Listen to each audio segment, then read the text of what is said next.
大家好，我是扫地僧。大家想过自己一辈子能有多少身价吗？你想过你这辈子能赚多少钱吗？考考你的智慧。假设你一辈子只能赚1个亿，那么我们该如何逆天改命，获得1个亿以外更多的财富呢？那么如果你想不通这问题，只有一个原因，就是你不懂金钱，不懂佛学。我告诉你一个很重要的概念应该这么说吧。今天这部影片我将会揭露一些关于资本市场的真相，这些真相呢，我怕我会得罪一些大企业、大老板，严重的甚至会得罪一些国家，所以我尽可能不会说的那么露骨，但又能让大家听得懂。记着一件事，永远不要想拥有金钱，因为金钱永远都不是属于你的，钱永远都是归你国家所有的。而我们要做的，就是想尽一切合法的办法，把钱弄到自己的口袋里面，然后再让这些钱去流动，去为我们打工。只要钱不是属于你的，你就能逆天改命了，永远没有一个财富的上限。我相信一直有跟着我的兄弟姐妹都有一些觉悟或者共鸣吧，就是富人见到钱在自己的手里面是很恶心的。你比如说今天我把我的股票卖了，然后赚钱了，手里面有一堆现金，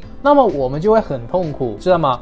这听起来是不是跟那些赌徒一样呢？就是好像心里面痒痒的。其实富人跟赌徒只是一线之差，只不过赌徒是把钱拿去拼命，拿去冒风险，而富人会把钱拿去买资产，去产生被动收入。那话说回来，为什么我们不喜欢持有现金呢？扫地僧，你不是说一家企业最重要的是现金吗？不，你听错了。一家企业最重要的是现金流，而不是现金。那两者之间有什么差别吗？很简单，你听过死钱吗？不会流动的钱就是死钱。就是有些父母很爱他们的儿子，然后一辈子勤奋的工作，省吃俭用的存到一笔钱，然后结果到他们死了，这存的钱也没有用过，然后结果他们儿子把钱拿出来的时候才发现，原来能买一间房子的钱呢，现在只能买一个厕所了。这东西叫通胀。也就是说，只要你不懂如何把钱增值，只要你把钱拿去存款，每过一天，你这钱就会亏一点。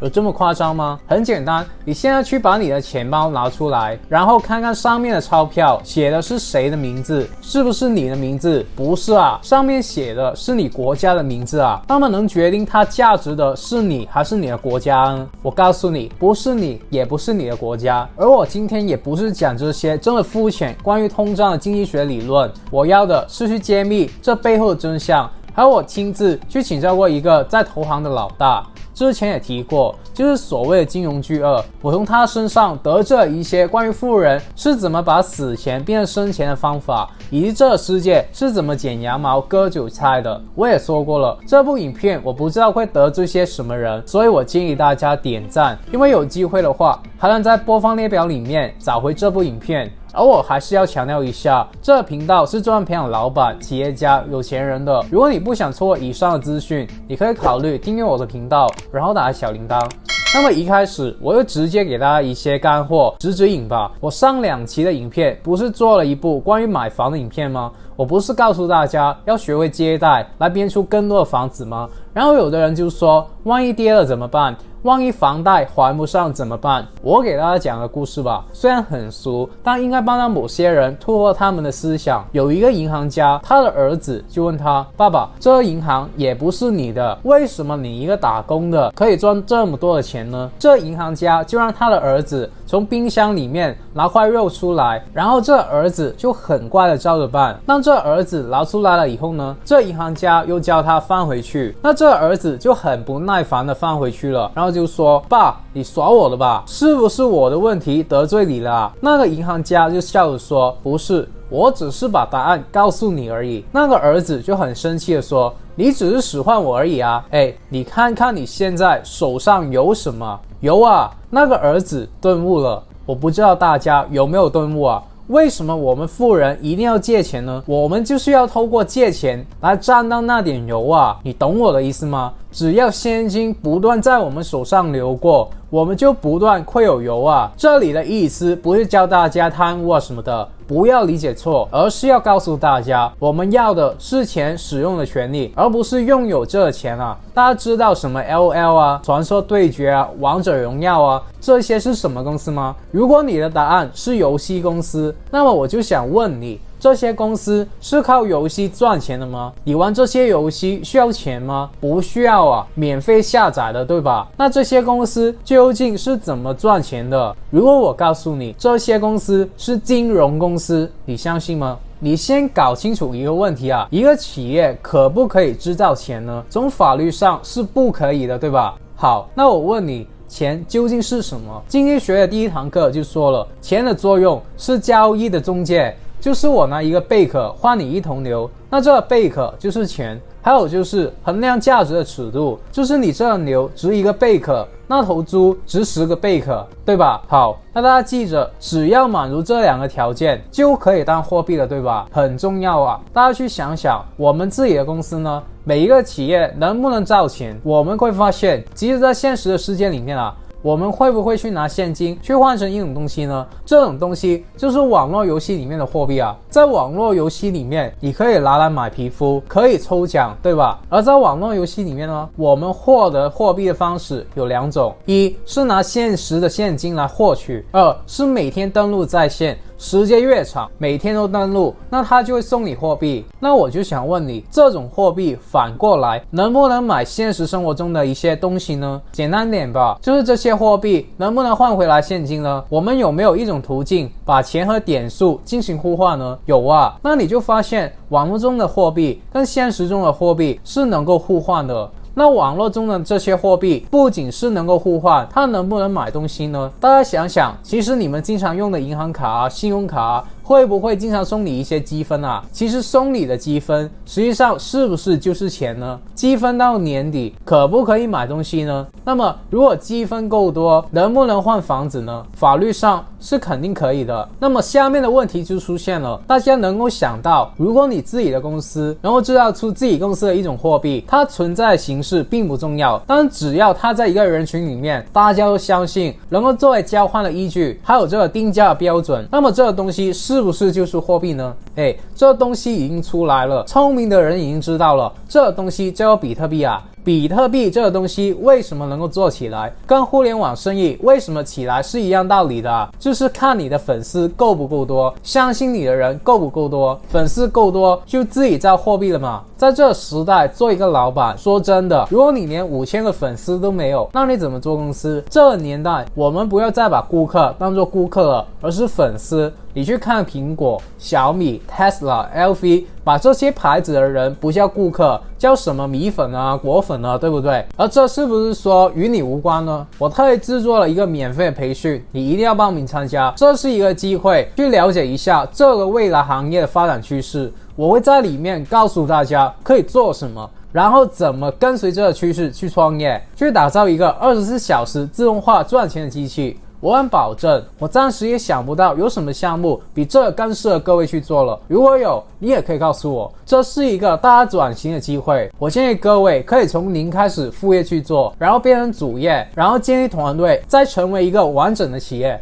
那这些我会一步步的在里面告诉你。如果你不想错过这些免费的培训呢，可以在影片下面的描述栏上报名。所以大家现在理解那些交易的平台，什么 Pay 啊这些，他们玩的是什么？他们玩的是货币的使用权利。为什么你存钱进去这些平台，然后进行交易，他们都不收你钱啊？基本上都不收钱。为什么？因为他们赚的根本不是手续费，而是钱流过那些油。这些公司其实就是一家银行，其实就是一家金融的机构，只是他们的名字不是这么写罢了。你想想，如果你现在存100万进去一个交易的平台好了，那这家公司账面上是不是多了100万？而如果有1个亿的人呢，存100万进去，他是不是有100万亿呢？数字并不重要啊，我只是想让大家知道是个天文数字。那这些钱怎么用？我问你一个问题，你醒来以后发现自己多了1个亿，比较笨的拿去银行做定期2%的利息，也有2万亿啊！更何况这家公司有这么多的投资人才，他们拿这些钱去投资，能赚多少钱呢？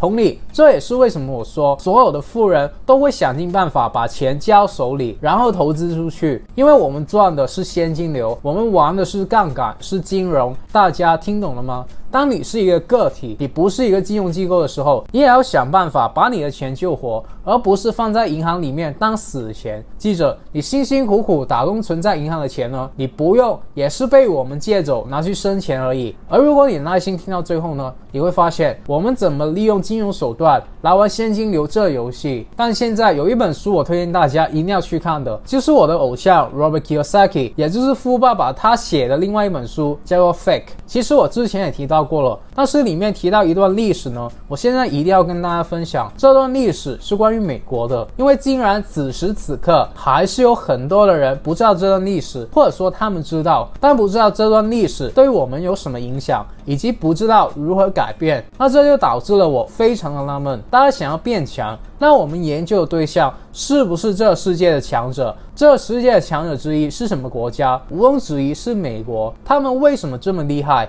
我之前也说过罗斯柴尔德家族的名言，谁掌握了货币，就掌控了这世界大部分的权利。大家喜欢研究历史了，都知道以前美国是怎么样的，而他是经历过一件事，结果导致了他们获得全世界1半以上的财富。特别简单，我们人类在某个时期呢，就是所有人交易过程中呢，都会使用一个东西，这个东西叫做黄金，大家知道吧？当大家都认为黄金是一个中介的时候呢，黄金的价值是无限大的。结果在1944年的时候呢，有44个国家，就是当时世界上最发达的国家，在一个地方做了一个决议，这决议就是世界上只有美国人才能制造黄金，所有的国家都不许有黄金。大家都知道这段历史吧？而黄金作为全世界唯一指定的交易和结算的货币，就能向全世界买任何人的财富。什么意思呢？就是任何人的物品以及资源都可以用黄金买走，可是只有美国人能造黄金。那造多少黄金是不是美国人自己说了算呢？所以从此之后啊，美国就迅速成为了世界上最牛的国家。大家知道为什么吗？他挖黄金，那黄金就把所有你们做的东西全买走了。你们优秀的人才，他们用黄金买走了；你们优秀的技术，他们用黄金买走了。因为你们所有人唯一指定交易和结算的货币都是黄金，而只有他能造黄金，厉害吗？所以各位一定要学习经济，学习资本论。我的世界观也是这么来的，而这些跟我们有什么关系吗？别急，我告诉你，这也不是最厉害的。之前的影片也提过，美金之所以叫做美金是为什么？当初美国人说黄金交易太麻烦了，太重了，对不对？我们把这黄金变成纸，换个名字叫美金吧。然后那些国家就答应了，那太棒了。自从美元被制定为全世界唯一指定交易和结算的货币之后呢，就从那一刻开始啊，就什么都可以了。美元是哪儿印的？美国联邦储蓄银行啊，然后当时的尼克森总统呢就取消金本位，就代表什么？我想印多少钱是我说了算，我爱印多少就印多少，什么金本位不算数。美元印制的数量是跟美国信用有关的，也就是说这金矿挖多少他们自己定。但是大家都知道，世界上的黄金如果太多了就不值钱了，所以怎么办呢？美国人取了黄金2个途径，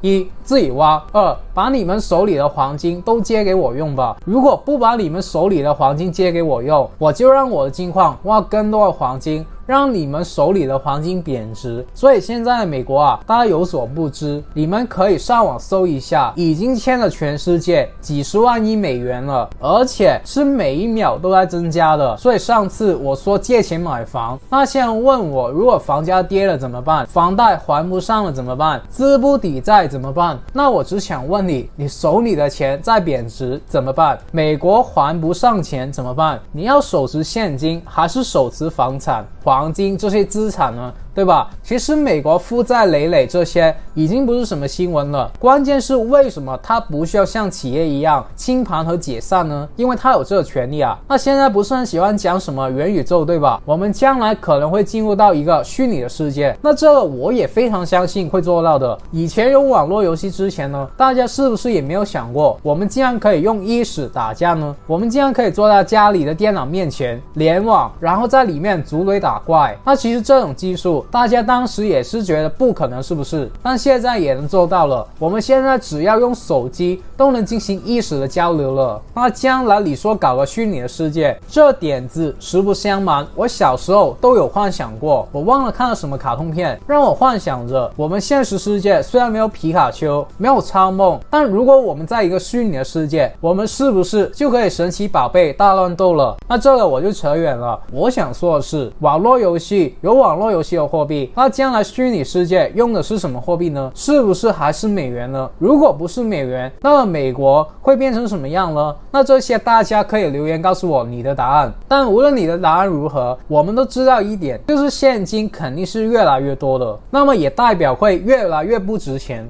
而更不用说，现在是移动互联网的趋势，将来人工智能、元宇宙什么的，我们基本都可以预料出一个结果，就是大量的工种将会被淘汰。这可能大家是无法想象的，因为经济转型和科技革命是世界的一个大洗牌，别觉得离我们很遥远。这次的疫情已经让很多行业从线下搬到线上了，算是一个过渡吧，不至于一下子来个革命。你试想一下，当初马云推出淘宝之后，推出阿里巴巴之后，那些以前搞贸易的，那些在内地做实体店的，是不是一夜之间被淘汰了？因为大家都在网上消费了，那去逛街看到喜欢的都会在实体店试尺寸，然后到网上去买。那这些就是科技的革命，不管道德与否，但这是一个社会进步的历史告诉我们的。那现在有些人已经默默的在转型了，等到那些羊群都苏醒了，想要透过虚拟经济赚钱的时候呢，你就已经没有优势，也找不到那个蓝海了。我一直鼓励所有的人都去创业，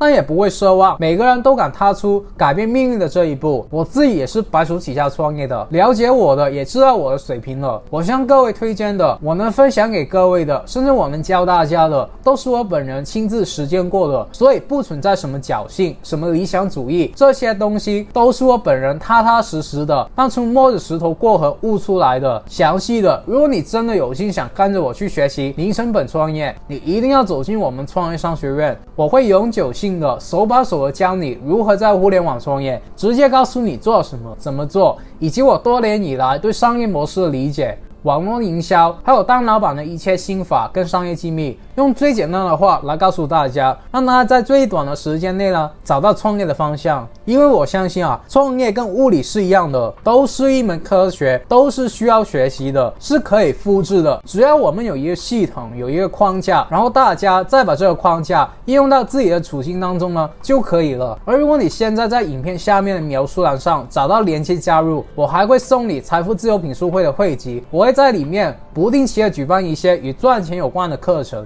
然后我们团队每周2天会用音频的方式为大家解读一共100本的好书。而最重要的是，我们有一个几千人的 Facebook 精英群，我们可以在里面互相的抱团交流，形成一个富人的圈子，大家互相的分享资源以及赚钱的资讯，是一个商圈的概念。那么有兴趣的一定要加入我们这个大家庭，在创业和赚钱这条路上不再孤单了。那么接下来是含金量最高的地方，因为我会直接告诉你富人是如何透过财技把死钱变成生钱啊，这是牵扯到钱的第二种形式，叫无形资产。土地就是无形资产。听到这里有人说不对啊，土地我们看到啊，是有形的资产啊，我们都能看得见啊。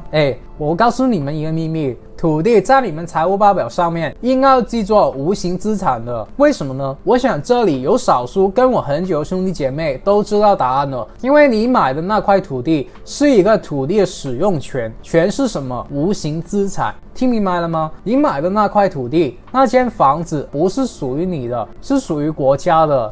我发现很多人都不知道，然后就去买房了。你去看看你的地契是不是有限期的。这个世界除了你吃到肚子里面的物品以外呢，所有的物品都不是属于你的。这个就是这个世界最大的真相。你可能需要点时间接受啊。所以我们从今天开始呢，就不要想着拥有某件东西，而是使用某件东西。爱情也是一样，你不要想着去拥有对方，占据对方嘛，对不对？那这扯得有点远了，就是怎么才能将死钱变生钱呢？听好了，比如我有1000万美金，我可以拿这钱买了一块土地，用我公司的名义去买。然后你也有1000万美金，你把这钱放在你的公司的银行账上，你的特点呢是这1000万的货币流动性特别的好，随时想取就能够取出来，想花就花得出去。但是这1000万的货币呢，本身每年都是在增值还是在贬值啊？贬值啊，因为存款的利息很低啊。而我这1000万的土地放在我公司的名下呢，虽然没有流动性，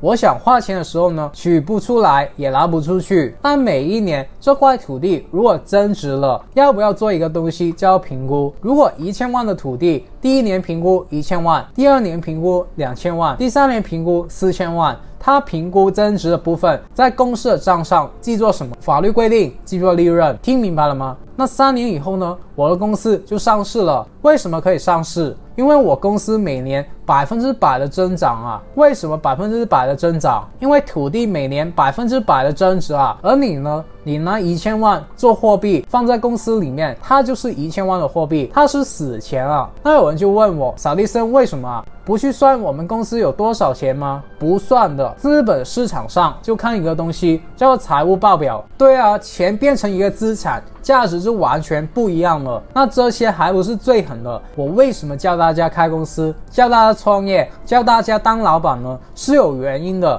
因为这个世界只要是资本市场，游戏规则就是资本家定的，也就是说优势从来不会给穷人。大家都以为巴菲特那些富人交很多税吧，赚得多交得多，对吧？那为什么全个网络都说巴菲特、比尔盖茨那些富人都交很少税呢？包括前美国总统特朗普这大商人也是呢。那时候特朗普的回答是这样的：因为我们有智慧啊。我跟大家说一个现金流的案例，大家就懂了。有一个企业家，我不开名啊，他花5000万美元买了一幅梵高的画，然后记者和媒体啊就报道这个企业家是代表他的企业买的。这两者有什么差别吗？个人名义跟公司的名义，那差别可大了去了。用公司名义花5000美元买一幅画，在公司账上，公司掏了钱，这5000万美元买的画在公司记作什么资产？固定资产。为什么买这幅画？因为这幅画如果按照规定，可能就有5到8年的折旧，我们按5年算好了，这幅画每一年就减少1000万的价值，这叫折旧。那么这1000万的折旧是可以当做公司的支出的。公司交税的方式是收入减支出嘛，剩下的利润才拿去按100%缴税嘛。那如果剩下0的利润或者亏钱呢，那公司就不用缴税了。所以这个折旧的支出啊，是可以冲抵公司的收入的。也就是说，